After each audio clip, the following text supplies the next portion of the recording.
Every time I open my phone, I'm shown what I should look like, what I should talk like, what I should be like. I find myself just sort of slowly putting this mask or filter over myself. I don't want to be rejected. I don't want to be made fun of. I'm being the version of me that I think that person wants me to be. And how fucking awesome would it be to allow myself to just show up imperfectly? And how much energy would it save if I allowed myself to do that? Hi, friends, and welcome to the Create Yourself podcast. I'm Rachel, and you are tuning in to episode 1, the very first episode of this podcast, which is kind of scary and mostly exciting. I'm just really ready to just knock this episode out and get it done. You know what I mean? Like, the first time you do anything, it's always the hardest. And coming from someone that is quite the perfectionist, I have wanted to get it perfect. But deep down, I know that perfect is completely out of alignment with the whole purpose of the podcast, because this podcast is about being yourself.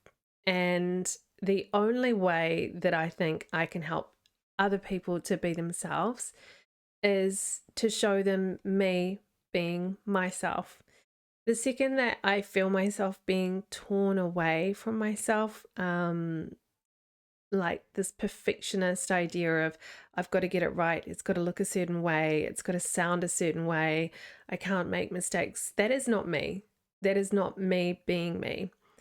And so I have decided to just sit down and have a go at this without trying to get it perfect.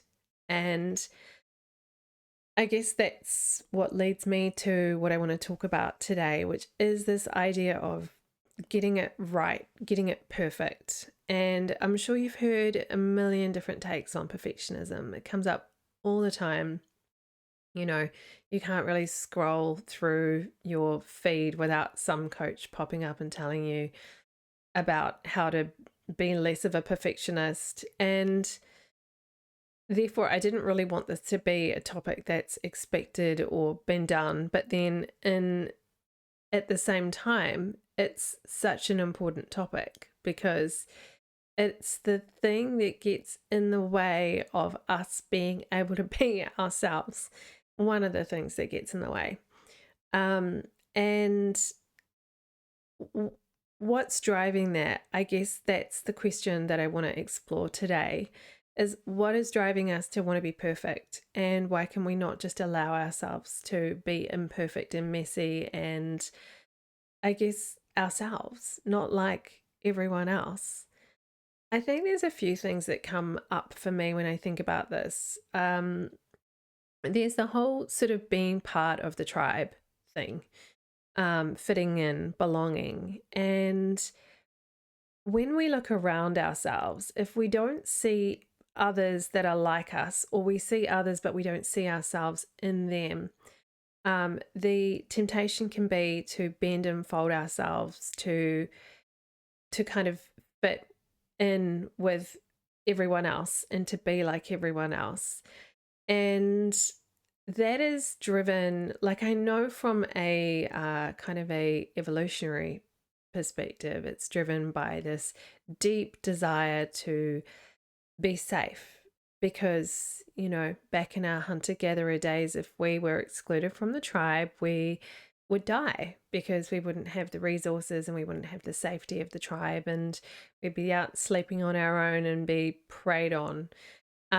So I get from that perspective what drives it, but I think, you know, taking that to today, to our sort of modern world that we're living in, we are constantly bombarded by images and videos and, you know, this media coming through to us all day long on our phone.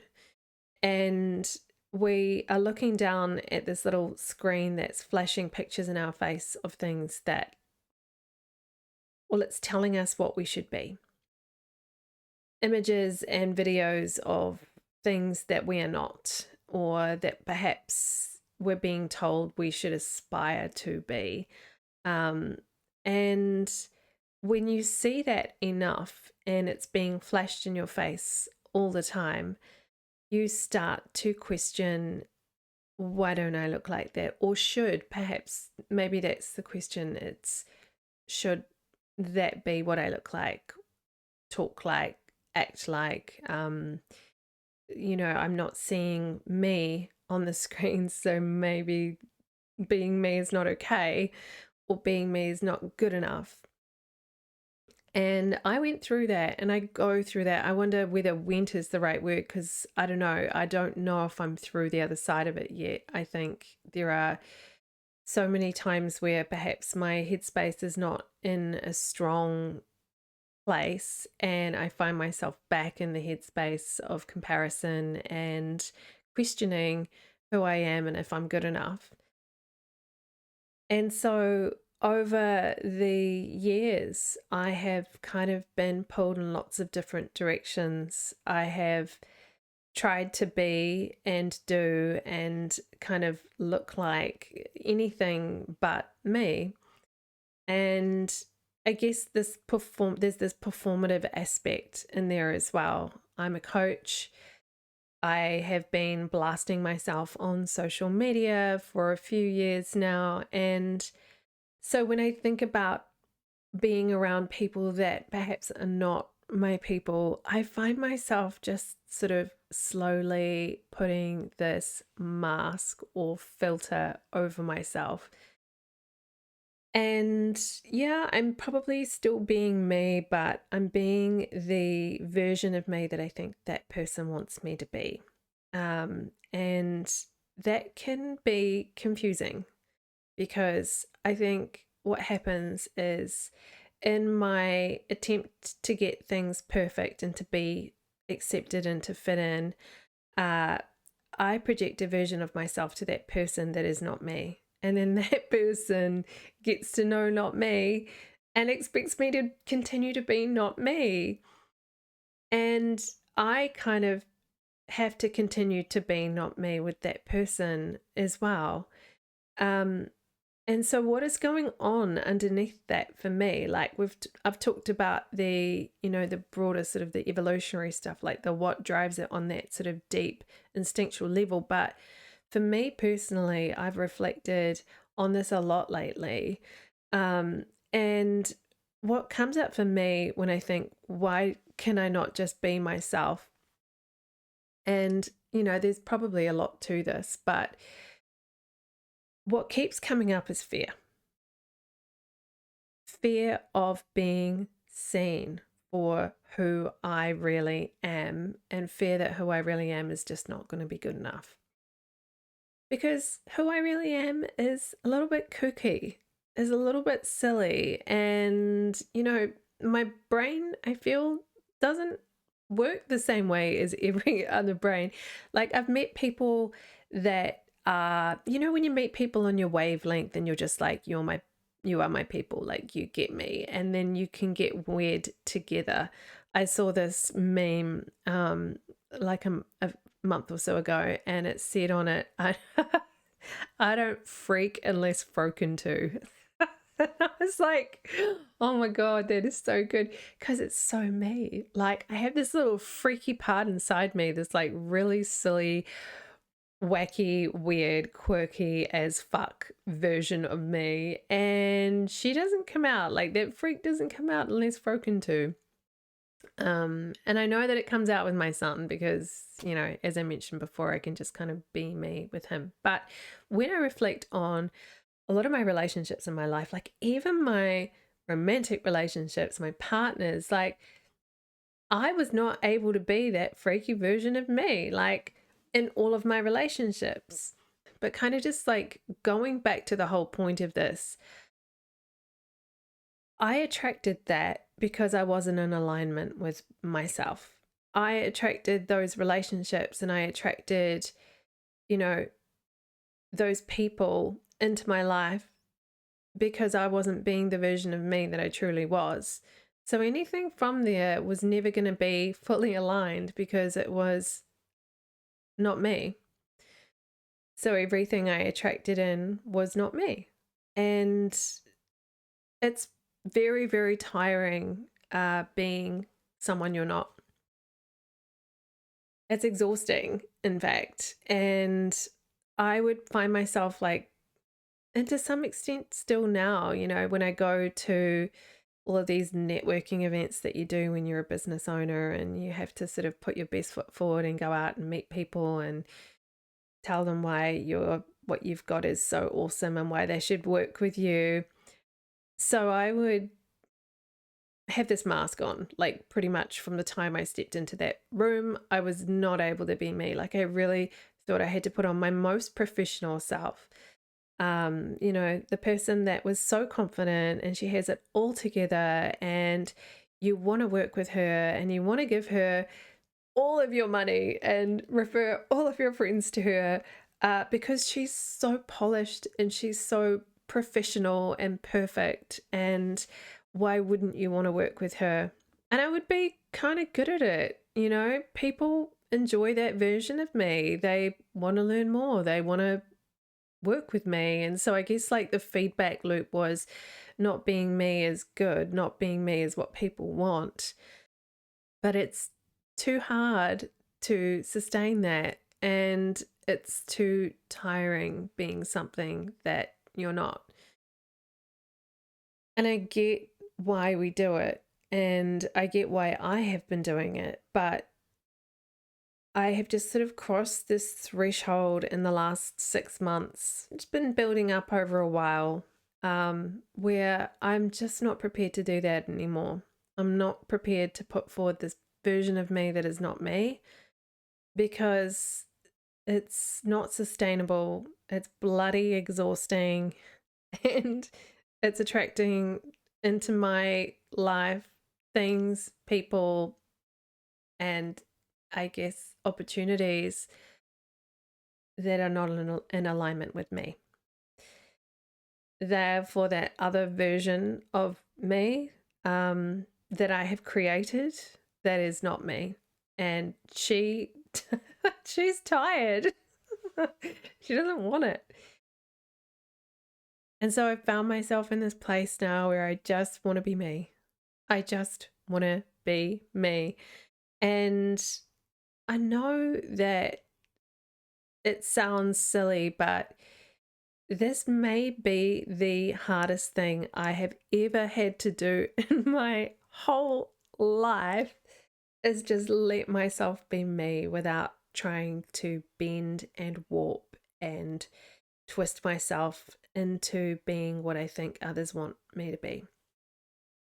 And I wonder if you have experienced this feeling as well. And if that's why you also have this sort of attachment to perfectionism, because you want things to be perceived as perfect, because that's a reflection of you and you want to be perceived as perfect. Like there is nothing underneath this facade that is broken or messy or unlovable. Because I guess that's it, right? We all just want to be loved and we all just want to be accepted and we all just want to be part of something. But what if being ourselves helps us to be part of the thing that's for us? And what if being ourselves is actually the ticket to freedom and joy and ease and alignment?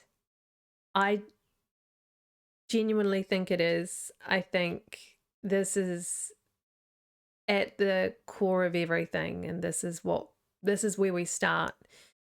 We start by allowing ourselves, to be us, and fiercely fighting for the version of us that feels aligned and not the one that's performing.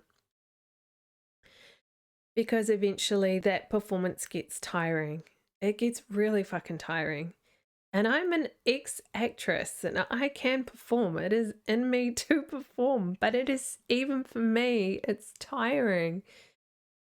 And I want to see what happens in my life when I attract in who I'm being from this very aligned space. Like, what shifts, what changes, who do I attract, what opportunities come my way, and how fucking awesome would it be to allow myself to just show up imperfectly, and how much energy would it save if I allowed myself to do that, if I didn't have to have this mask on all the time.